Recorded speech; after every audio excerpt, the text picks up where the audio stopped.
So welcome back, everyone. I love today. You know, I think it's really awesome to be talking and helping people out who have questions, right? They just don't know where to go and how to ask it, right? Or how to talk about things. And I love what we're doing here.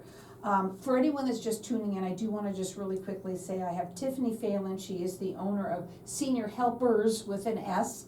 And again, we have Scott Fischer, and he's the owner of Options for Senior Living. And this conversation is really just so important for everyone who has parents who are aging and might be at that threshold where, you know, and we're going to talk a little bit about something that you wanted to talk about, Tiffany. A couple of things. Number one, quality of life. Yeah, so what that looks like. The very first part of this hour, we really have been talking about how to have the conversation, and some of the listeners might be thinking, but how can I get them excited, right? And I think what it really comes back to is quality of life. When we have quality of life and purpose, we feel good about ourselves, and that's not relegated to only seniors, that's all of us. And so I always like to share a couple ideas of how folks have used our service, not just to get the most important stuff done, like bathing, dressing, things like that, but to make the quality of life of their parents even better. And then I think Scott's gonna talk about that as well. So as far as home care, I have this story that I love to share. It probably happened 15 years ago. Honestly, it was in California when I was there. And we had a really wonderful lady. She was in her late 90s, and she had dementia and had some vision problems and had some and had kind of become a recluse, is how I'm going to describe it. And so when we came in, it was to help her bathe and dress and basic dementia care things. So one thing we learned at the assessment, because we ask and we try to get to know what makes people tick and a little bit about her life, we learned that she'd been a grade school teacher for her entire career. After she retired, for probably 15 to 20 years after she retired, so into her 80s, she was continuing to go to a kindergarten class and read a book once a week. She'd do story time. And then the dementia came. And then she became more reclusive. It was impacting her eyesight. She couldn't see, she couldn't drive, and she really couldn't be there alone interacting with the kiddos. So we decided to add to our care plan that once a week she would go to that same school where she had been volunteering, and our caregiver would sit next to her and read the book. But she'd still be there reading, in her mind, reading to the kids, right? And engaging in this activity that had really defined her as a human being. And she was the happiest person on that day. So she didn't quite know what was happening on the lead up and how when she was getting there to the school, but as soon as she sat in front of the kids, it is just like, it always brings tears to my eyes, because we did something really fundamentally amazing for this woman, connecting her to who she is. That's right, awesome. giving her some purpose. So just a quality of life example, Yeah. I'm sure. I was thinking about a family we went and saw on a Saturday afternoon. We were asked to go in and do an assessment. Met with the daughter, her husband, and mom, who had been living with them for, I don't know, a year or three. Mom was basically in bed 20 hours a day, like wasn't leaving her bedroom. Come down, eat, go right back to bed. Up in the middle of the night, sleeping all day. Quality of life, I would say, pretty nil, right? But it was familiar, and she was around her kids, and she was afraid of doing anything differently. And when we asked her during that conversation, we spent about an hour and a half with her that day. Mom was the kind of person, as a younger person, that always had the single friends, the stray people in life that were, we've all got those people come to Thanksgiving dinner. Mm-hmm. Mom collected people. And my wife and I were talking to her and said, do you know how many people in senior living don't have anybody? There's a lot of, I want to say abandoned people, but there are families whose family don't live here. They don't live here. Mm-hmm. I said, what would it be like for you, daughter, that mom brought for Thanksgiving this year, three buddies from the assisted living, and mom, you could still have the same purpose in life that you've always had, and that is to befriend those that didn't have anybody. You don't have to lose that. Actually, you're going to pick it back up if you get out of that bed in that bedroom up there. Mm-hmm. And everybody cried. We were all just like, we're in this moment, and mom agreed to move forward, because until then, mom still had, she has a little memory loss, but she still retained the decision-making authority, and so the daughter couldn't make her.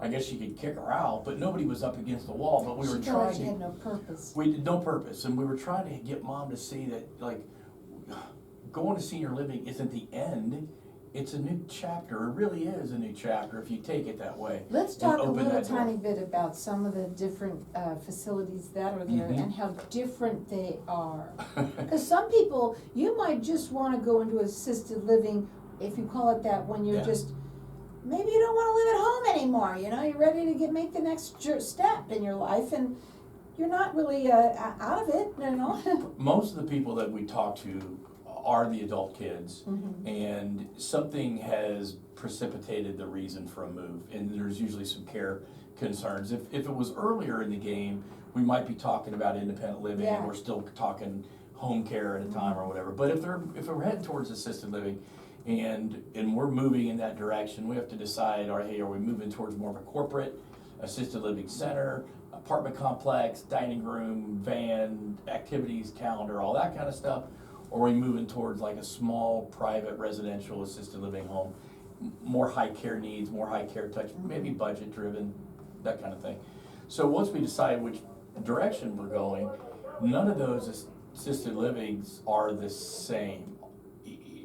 They may even be owned by the same company, the buildings look similar, but they all have their own unique environment, atmosphere, driven by the care staff, driven by the healthcare service, the nursing staff and things, and so there's a different vibe in all of them. The physical layout really, you could feel the difference when you walk into a building and the living room's in the front and there's a big open space and a fountain out front and the residents are hanging around. It feels warm when you walk in. Now you walk in other places, it feels like you're walking into a dang hotel and there's nothing there, and it feels very institutional and cold, and it doesn't feel the warmth that I would want for my family members. So a guide, of course, look it online, you'll never know any of that. You'll never know what the mix of residents is if your mom looks like everybody else that lives there. So a local advisor knows that stuff and knows those variations and differences and can walk you through it and get you in the right spot. And I think the other thing that can't be overstated is how every one of the listeners should think about their own industry that they work in and all the ins and outs that only you and your colleagues know. And one of the things I love about Scott's team is they know the ins and outs. They know who the executive directors are. They know where they've been before. They know what their reputation is. They know, so there's so many, I would call them kind of intangibles, that if you don't have your own advocate with you trying to figure those things out, that a website's not gonna tell you, No. right? Mm-mm. So I think it's really important, because I know you guys have had places that you've referred to a lot, Yep. and then all of a sudden somebody's there that doesn't have a great reputation, and you're not gonna steer your people there. So No. it's so you're getting a lot of, I'd say, like insider baseball, right?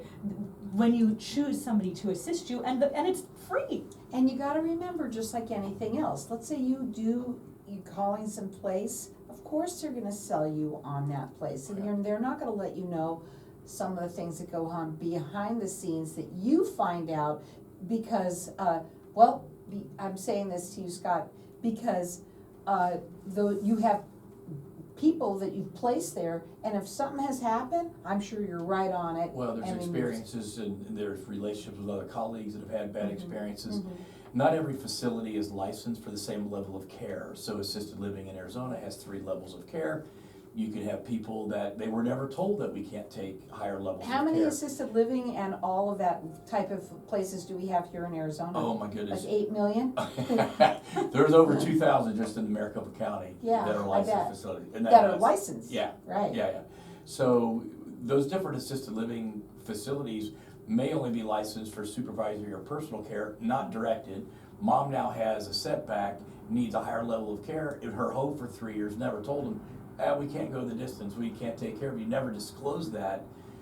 Again, that's stuff we help families disclose it on the front side so they know what their limitations are. The best thing to do is don't wait till something happens. Be proactive, let's have these conversations early. Call them, they're gonna do a consultation with you and find out what your story is, because that's what it starts with right there. Again, with senior helpers, Tiffany's number is gonna be 480-360-4141. Their website is seniorhelpers.com. And then we have Scott, who is the owner of Options for Senior Living, and their phone number is 602, I have something going back in my throat as I'm talking, 602-845-1320, and then that website is again, optionsforseniorliving.com. We're gonna go to a break, we come back, I know we wanna talk about something else for you folks out there. All of this information is great for you guys out there that's listening. Please take it in, write these phone numbers down. If you have questions, give them a call. We're gonna be back in just a minute. I'm loving every second of this. Hang tight, we'll be right back. So I think funding is a question. funding is the question, so I Right, think we should can I touch afford on it? that. What can I do? Yeah, what can I afford? Everyone can afford something, so. Yeah, but what can you Right, afford? what can I afford? Well, yeah, you can, but what is that? Right, what do is people it? expect? And I think that's part of it, and then I just really quickly wanna, at the very end, I wanna just plug that we do a lot of training for families too. Okay. So like the families that are involved in care, we do training in our, Center of Excellence in Scottsdale, hands-on training, so. I've got a lady in Sutton Lakes right now that doesn't, I think, she's not saying it, but you think, that she doesn't wanna leave, the VA was paying her, like, not unlike the Altex caregiver family program. Oh, yeah. Does the VA have a they must have a funding program. Caregiver family support program. Does her loved one happen to have, like Parkinson's or something? Yep. So it's, so it's only Parkinson's and ALS. It has to be one of their 100% service connected disabled diagnoses. Okay. Which She's getting about $2,000 a month for taking care of him. Mm-hmm. So I'm like, yeah, but we should be able to get his income, your income replaced by getting him locked in with the aid and attendant benefit. You'll lose your income, we'll replace it with aid and attendant money, but he's probably getting a income from being service connected too. So the aid and attendants, you can only get one. It's either the pension or the aid and attendants Right, pension. so I don't know which what is he's still getting for more a than that. pension. Yeah, no, it's a higher of the two. But Yeah, it's she's a higher getting money, of the two. she's getting money. Yep, the caregiver support She's program. getting Then does caregiver she get like also caregivers in her home additionally? Cause she can get both of those programs. There's no reason she can't. I mean, it's not like a huge amount of extra help, but. I think she's got the nurse coming, but I don't think she's got any more. Oh, yeah, so she could actually get, that's not my area, like, in other words, she couldn't select us, but we do have we have an office out there. Does or that John service. still have his territory? Does John still got his business? He's there. Well, I We'll hadn't talked to him in years, right? And then since he ran for mayor or whatever, Mhm. and you had the gal who was in the Chandler office that I was, Oh, that's James. well, there was a girl, but. She's gone. No, She- that's she's a gone. very long, that was, Yeah, wow, that that's was a while history. back. That's No, like you know how ancient ba- you know how history, far yeah. back that That was. was really long time ago, that was Marguerite. Margaret. Yep. So, no, that was her, so now it's, that territory has new owner, James, and his wife, Anna Laura. You could do. He's a good dude. Okay. Very, very bright, came from New York as like a stock guy. Okay. Oh yeah, he's like, but he wants to do something meaningful. Okay. So, yeah, we've got some good owners. I And mean, we've got one in Angel. I was gonna tell you, my mother-in-law, she's my ex-mother-in-law, she, is in a facility, and she still doesn't do, like, he'll call people to help, so she still doesn't let anybody do that. I just She's like, really, I mean, she's a she's a trip. piece of work. she's a trip.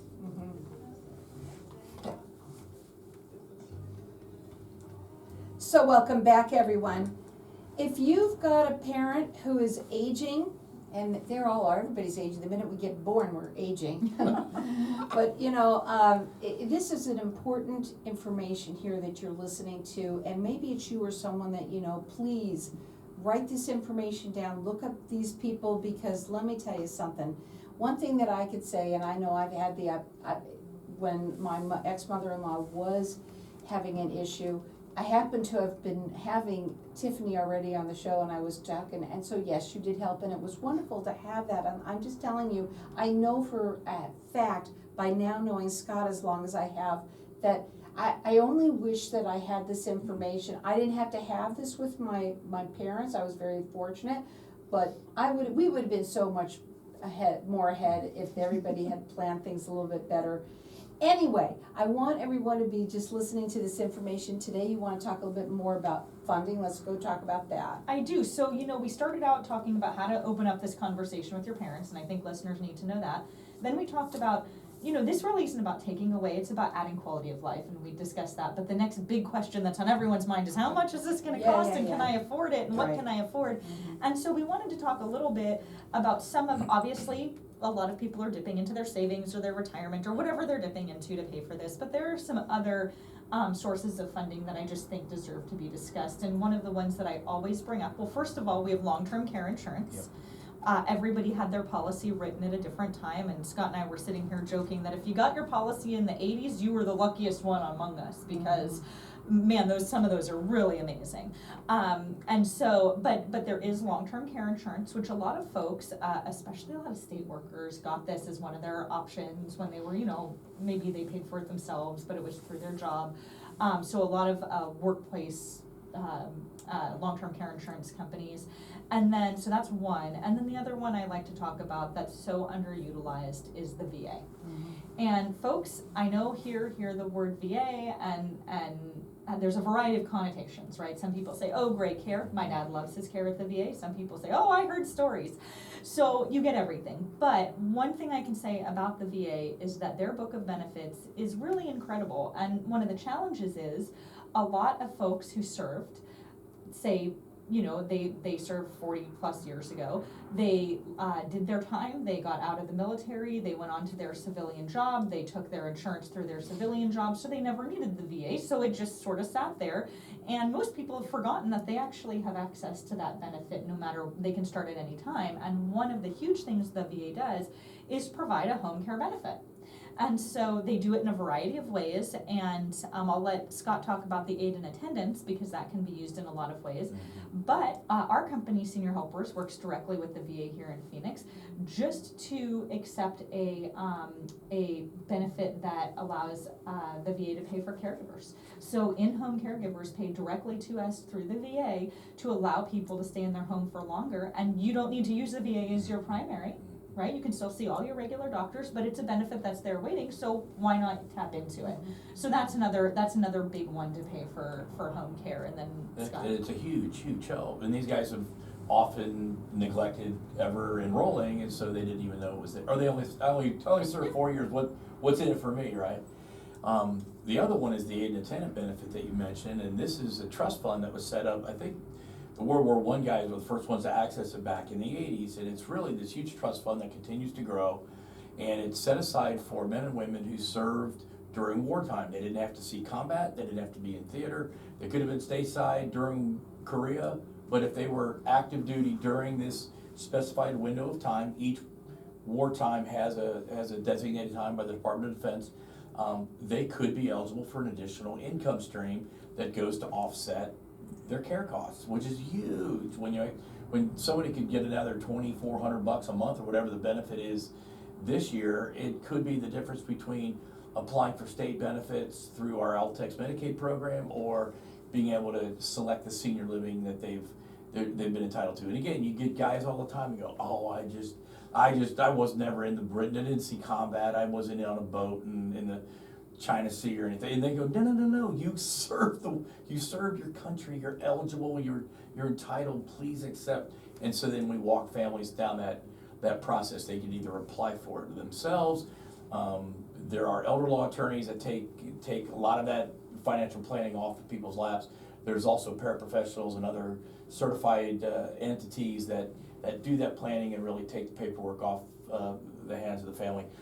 But when you throw that extra income in, it can really bring a lot of options to the table. Absolutely, Yeah. absolutely. And some people don't even know that they Don't can even get know. this. Yeah. They don't even really know. I think most people really have no idea. And then another thing that I've heard a lot is folks don't think they served in a wartime period, but what a lot of veterans don't understand is that what the United States considers to be a wartime period really far surpasses before and after the actual dates of the U.S. involvement in that war. Okay. And so sometimes it's like a 20-year period. It's Yeah. like it can be a very, very Even long World War II period. guys extended to like 1946. Well, the war was over early in 45, Mhm. but the war and the presence in the European theater in the South Pacific extended out to 1946. So there's guys that were just getting in as the war was ending.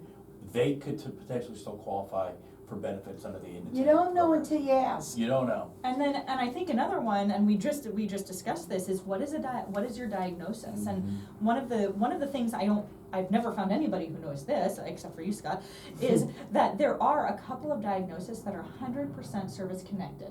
And so those are Parkinson's and ALS are the two off the top of my mind that I know about. And those are things that you may not encounter if somebody served in their, say, early 20s, got and left the military, and now they're 80-something years old and have Parkinson's disease. They can go back and reverse their service-connected diagnosis, or amend their service-connected diagnosis to be able to make full use out of those things, because realistically, those really are attached to service. And so if folks don't know that, they don't even know that benefit's sitting there available to them. Right. Another thing that you wanted to do was plug a couple of different things that you do at Senior Helpers. Well, the biggest thing I wanted to share while we're on today, we've been talking so much and people probably have some takeaways.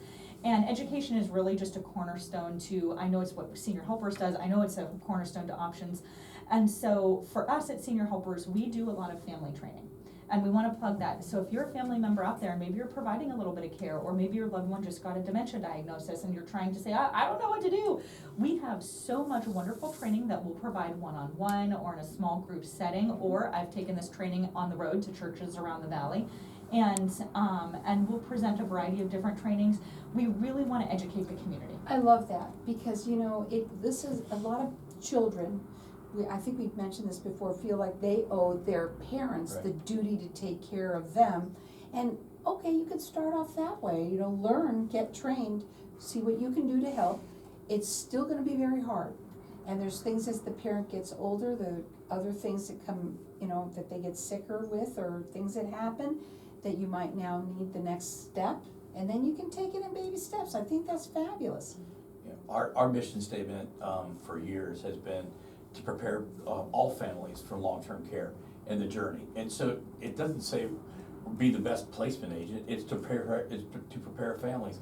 When I was trying to decide or articulate what it is that we do at Options, we came up with this phrase years ago: we're educators, we're advocates, and we're experts in the resources of our community. Senior advocates, that's what I call you guys. It's nothing about we get compensated when we help families do the placement part of it, but there's so much that goes into this conversation. Here's my honk for the day, I guess. If your honk, here's one of my honks. Home care, having companies in your house is a non-regulated business in Arizona. Having someone help your family, like me, a placement advisor or whatever, non-regulated business. We have trade associations that establish best practices, codes of ethics that guide our practices. Tiffany's been super involved in her world on the home care side.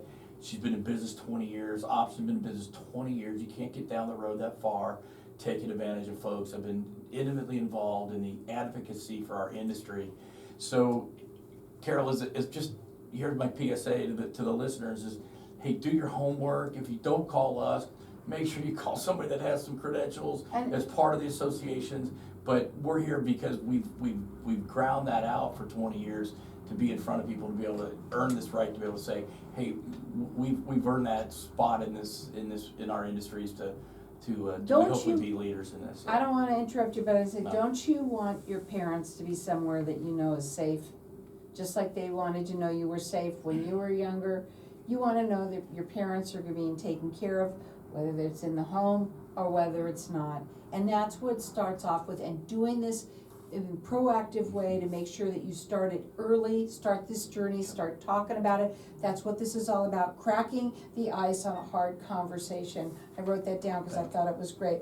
And that is what they want to do, is help you make those conversations easier, right? Absolutely. Again, with Senior Helpers, it's 480-360-4141. That's seniorhelpers.com, that's with an S, and then options for seniorliving.com. Their number is 602-845-1320.